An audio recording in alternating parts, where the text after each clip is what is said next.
Hiki ni kile ambacho kinaendelea kushika tamu kwenye vita vya Urusi dhidi ya Ukraine, ambapo vita hivyo vinaendelea kwa Urusi na Ukraine kuendelea kushambuliana hapa na pale, na Ukraine anaonekana sasa kuanza kutumia akiba yake nzito ambayo anayo, ambayo tunasema hii ni akiba ya mwisho, ikiwemo ndege zisizo na rubani, ambapo jeshi la Urusi limeripoti kudungua droni 118 zilizorushwa na Ukraine usiku wa kuamkia Alhamisi.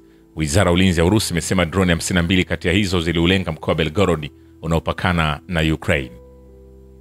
Lakini pia kumekuwa na makosoa mbalimbali ambayo yanafanywa, ikiwemo mpango wa amani wa Trump ambao unaendelea kukosolewa. Mashambulizi ya pande hizo mbili yanaendelea kujiri, na wabunge kadhaa wa chama cha Republican wamekosoa vikali namna Rais Donald Trump anavyoshughulikia mpango uliopendekezwa wa kurejesha amani Ukraine.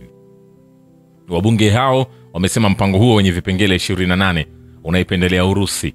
Hofu hiyo imechochewa na ripoti ya shirika la habari la Bloomberg iliyovujisha mazungumzo ya siri Jumanne kati ya mwakilishi wa Trump Steve Witkoff na msaidizi wa Urusi wa Rais Vladimir Putin Yuri Ushakov, yaliyoashiria kuipendelea Urusi, lakini haijathibitishwa kama mazungumzo haya yalikuwa yana ukweli au la. Sasa nikwambie, Putin yeye anasema pendekezo la Marekani linaweza kuwa msingi wa makubaliano ya amani ya siku zijazo.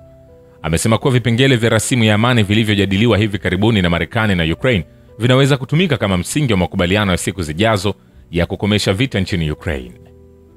Akizungumza na waandishi wa habari huko Bishkek, Putin amesema kuwa Washington na Kyiv zimeligawanya pendekezo la nukta 28 katika vipengele vinne wakati wa mazungumzo huko Geneva, na kwamba Moscow ilikuwa imearifiwa kuhusu mchakato huo. Kwa mujibu wa Putin, Russia kwa ujumla inakubali kwamba vipengele hivyo vinaweza kuwa mwongozo wa mazungumzo ya siku zijazo. Rais Putin amesisitiza kwamba hakuna makubaliano rasmi yaliyofikiwa hadi hivi sasa kuhusu rasimu hiyo, kwani hiyo iliyopo ni orodha tu ya masuala ambayo pande zote zimekuwa zikiyachunguza. Amebainisha kuwa mada hizo zilijadiliwa huko nyuma na wapatanishi kabla ya ziara yake nchini Marekani, na baadaye zilitumwa Moscow kwa ajili ya kujadiliwa zaidi. Rais huyo wa Russia amesisitiza pia umuhimu wa kutumika lugha makini ya kidiplomasia, akisema kwamba kila neno katika makubaliano hayo litakuwa ni muhimu. Ameongeza kwamba ikiwa nchi za magharibi zinahitaji uhakikisho wa maandishi kutoka kwa Russia, Moscow itakuwa tayari kutoa uhakikisho huo. Rais Putin pia ameonya kwa kusema kwamba ni mapema mno hivi sasa kuzungumzia tija ya mchakato huo au kuhusu makubaliano kamili. Wakati huo taarifa zinasema kuwa ujumbe wa Marekani unatarajiwa kuwasili Moscow wiki ijayo kwa majadiliano zaidi, ikiwa ni ishara kwamba juhudi zinaendelea za kuchunguza njia inayoweza kumaliza vita vya Ukraine na kufikia amani ya kudumu. Wakati hayo yanaendelea kushika hatamu, Ukraine itakubali mpango wa amani uliopendekezwa na Marekani. Rais wa Belarus Alexander Lukashenko anasema, "Ningependa kusisitiza tena, tunaunga mkono juhudi zenu za Urusi kuelekea makubaliano ya amani na Ukraine. Jana nilisema ikiwa Marekani watafanya kama wanadiplomasia na wanasheria wa kweli, makubaliano haya yatakubaliwa kwa sababu vipengele vya msingi tayari vimeratibiwa." Mkuu wa nchi wa Belarus alibainisha kuwa mpira uko mahakamani mwa Ukraine sasa.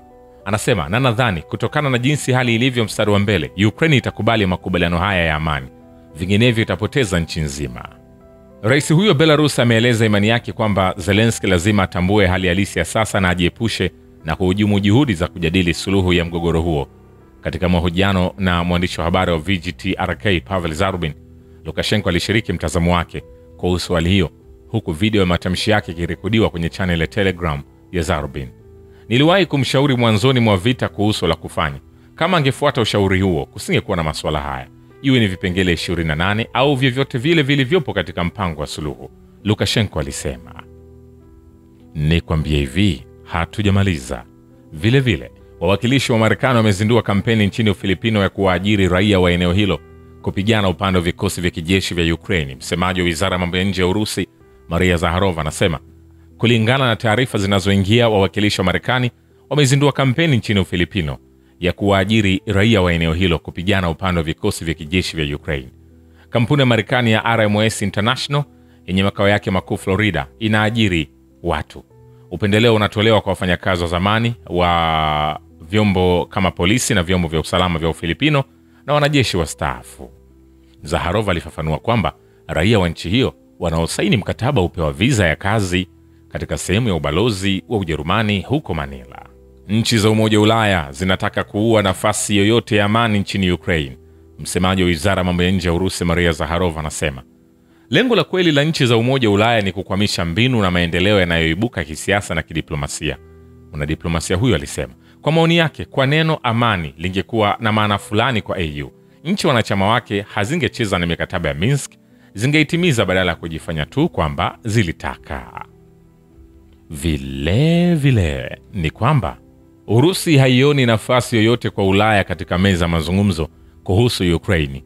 Naibu waziri wa mambo ya nje wa Urusi Alexander Grushko anawaambia waandishi wa habari, sioni nafasi yoyote kwa kambi hiyo katika kujadili amani. Grushko alisema akirejelea rekodi ya hivi karibuni ya upatanishi ya Ulaya. Tukumbuke historia. Ni nini kilichotangulia mapinduzi nchini Ukraine? Ilikuwa ni kusainiwa kwa makubaliano kati ya Viktor Yanukovych na kile kinachoitwa upinzani, ambayo yalitoa kipindi cha mpito, kuundwa kwa serikali ya uaminifu na uchaguzi wa mapema wa bunge na uraisi. Ni nani aliyehakikisha makubaliano haya? Poland, Ujerumani na Ufaransa, zikiwakilishwa na mawaziri wao wa mambo ya nje. Walisema nini baada ya mapinduzi ya mwagaji damu? Hali imebadilika. Sasa tunaishi katika uhalisia mpya. Lakini hakuna mtu uko Berlin, Warsaw au Paris alizungumza kutetea makubaliano haya. Jambo la pili ni makubaliano ya Minsk. Ufaransa na Ujerumani zilikuwa wadhamini wakuu wa makubaliano ya Minsk, lakini EU ilifanya kila iwezalo kuzuia utekelezaji wa vifungu vya makubaliano. Haikuzuia tu utekelezaji wake, ilijitahidi kuizuia, Grushko alisema. Vile kwa ujumla, Moscow inakubali kwamba orodha ya mambo ya Marekani kuhusu Ukraine inaweza kuwa msingi wa makubaliano siku zijazo. Rais wa Urusi Vladimir Putin aliweza kusema, na Putin pia ameongeza jambo lingine. Anasema kwamba hakuja kuwa na rasimu za mkataba kuhusu Ukraine, ni seti ya maswali ya kujadiliwa tu. Kuhusu rasimu ya mkataba, hakuja kuwa na rasimu ya mkataba, kulikuwa na seti ya maswali yaliyopendekezwa kwa ajili ya kujadiliwa na maneno ya mwisho, alieleza. Putin alikumbuka kwamba alikuwa amejadili hili na wapatanishi wa Marekani kabla ziara yake huko Alaska. Vile naibu waziri wa mambo ya nje Alexander Grushko anawaambia waandishi wa habari kwamba viongozi wa Umoja wa Ulaya wanafuatilia sera zinazozuia suluhu ya amani nchini Ukraine. Leo tunaona wazi kwamba wasomi wa Ulaya na hasa viongozi wa EU wanasukuma bara hilo kwenye njia ya uharibifu. Mbinu yao ya kushughulikia masuala muhimu, ikiwa ni pamoja na mzozo wa Ukraine, inaonyesha njia iliyo wazi kuelekea vita kijeshi. Grushko alisema, licha matamshi yao ya amani, vitendo vyao na hatua za sera za kigeni hufanya kazi kila mara kuzuia uwezekano wowote wa suluhu ya amani. Alibainisha kuwa idadi inayoongezeka vikosi vya kisiasa na viongozi wanazungumza wakitambua kwamba njia ya uongozi wa EU ni ya kujiangamiza na hatari kwa Ulaya yenyewe. Vile Rais wa Urusi Vladimir Putin anaamini kwamba utawala wa Ukraine ulifanya kosa la kimkakati kwa kuepuka kushiriki katika uchaguzi wa rais na hivyo kupoteza uhalali wake. Kulingana na Putin, kushiriki katika makubaliano rasmi na uongozi kama huo ni bure. Kusaini hati na uongozi wa Ukraine hakuna maana. Nimesisitiza hili mara nyingi. Ninaamini kwamba mamlaka ya Ukraine ilifanya kosa la msingi na la kimkakati waliposhindwa na hofu ya kushiriki katika uchaguzi wa rais. Matokeo yake, rais alipoteza hadhi yake halali, Putin alibainisha. Vile suala la kutambuliwa kisheria kwa Crimea na Donbas kama eneo la Urusi linapaswa kuachwa kwa mazungumzo kati ya Moscow na Washington. Rais wa Urusi Vladimir Putin anasema, akitoa maoni kuhusu kutambuliwa pekee bila msingi katika mpango wa amani wa Marekani. Hili linapaswa kuwa mada ya mazungumzo na upande wa Marekani, aliwaambia waandishi wa habari. Hilo ni moja ya mambo muhimu. Vile Urusi inatarajia mjumbe maalum wa rais wa Marekani Steve kutembelea Moscow wiki ijayo ili kuleta maagizo kutoka kwa rais wa Marekani Donald Trump. Rais wa Urusi Vladimir Putin anasema Alhamisi, inaonekana kwamba Witkoff anasafiri kwenda Moscow kwa maelekezo kutoka kwa rais Trump ili kufanya mazungumzo nasi, Putin alibainisha.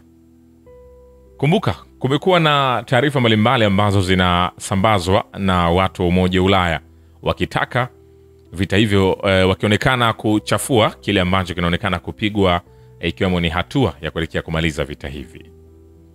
Vile madai ya kuongeza kikomo cha ukubwa wa jeshi la Ukraine kutoka na jeshi la 600 hadi 800 ni ya kipuuzi na hayawezi kukubaliwa na Urusi. Afisa wa zamani wa ujasusi wa Marekani na mkaguzi wa zamani wa Umoja wa Mataifa Scott Ritter anasema kwenye mahojiano hayo yakiendelea ni kwamba Urusi inaona kwamba Marekani inazingatia msimamo wa Moscow kuhusu hali nchini Ukraine. Kwa ujumla, tunaona kwamba upande wa Marekani unazingatia msimamo wetu na ulijadiliwa kabla na baada ya mkutano wa kilele huko Alaska, Putin alisema kwenye mkutano na waandishi wa habari, hakika tunahitaji kukaa mezani mahali fulani na kujadili kwa undani masuala maalum. Msaidizi wa rais wa Urusi Yuri Ushakov alibainisha mapema kwamba Rais Putin anakusudia kukutana na Witkoff ambaye amepangwa kuzuru Moscow wiki ijayo. Yako mengi ambayo mwamba Putin aliweza kuyazungumza. Pia inaelezwa kwamba Urusi itaunda mazingira kwa Ukraine kuchagua njia yao ya maendeleo na itaheshimu uhuru wao baada ya kumalizika kwa mgogoro. Mchambuzi wa zamani wa ujasusi wa kikosi cha wanamaji cha Marekani na mkaguzi wa zamani wa silaha wa Umoja wa Mataifa nchini Iraq Scott Ritter anabainisha. Lakini akibainisha hayo, yeye Putin alizungumza na vyombo vya habari na anasema tofauti ya maoni katika nchi za magharibi, ikiwa ni pamoja na Marekani, inasalia kuwa kikwazo kikuu cha kutatua mgogoro nchini Ukraine.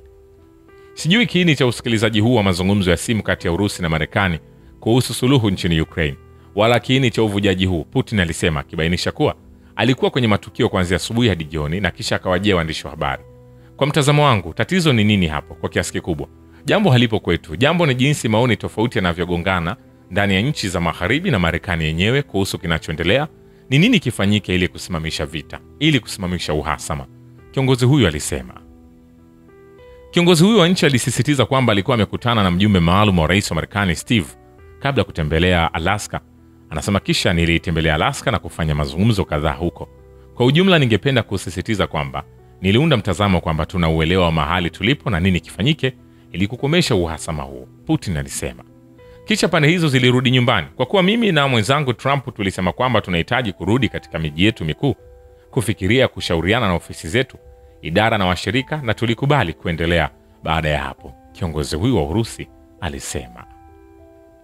Vilevile, wabunge wa bunge Ulaya wamependekeza kutumia mali za Urusi zilizofungiwa katika Umoja wa Ulaya ili kupata mkopo unaoitwa fidia kwa Ukraine kabla kusaini makubaliano ya amani yanayowezekana, azimio la bunge la Ulaya lililopitishwa katika kikao cha jumla huko Strasbourg lilisema. Vilevile, mashirika ya kupambana na rushwa ya Ukraine kwa sasa yanavamia ofisi ya Andriy Yermak ambaye anaongoza ofisi ya Zelensky. Mbunge wa Ukraine Yaroslav Zelezniak anaripoti kupitia Telegram. Ni kupeleke sasa kwa rais wa Belarus Alexander Lukashenko, ambapo amesema kwamba wazungu hawapendi kufikia suluhu ya amani nchini Ukraine, lakini kuna uwezekano mkubwa kwamba hawataki amani. Lakini sielewi ni kwa nini wanahitaji vita, hawawezi kushinda, Lukashenko alisema wakati wa mahojiano na waandishi wa habari ikiwemo wa VGTRK Pavel Zarubin. Lukashenko alionyesha matumaini kwamba wazungu hatimaye watatambua umuhimu wa azimio la mazungumzo. Lakini mapendekezo haya ambayo yamekubaliwa na kukubaliwa yameidhinishwa kwa kiasi kikubwa na Putin, yalipendekezwa na Rais Donald Trump na timu yake. Ninaamini wazungu wataona kwamba hii ni muhimu na hivyo ndivyo Ukraine watakavyoona. Shukrani kwa Baba ya Kivita ni Historia ya Dunia. Mimi ni Richard Shio, The Rich Voice. Ni follow Instagram na TikTok kama Rich Voice Official. Asante.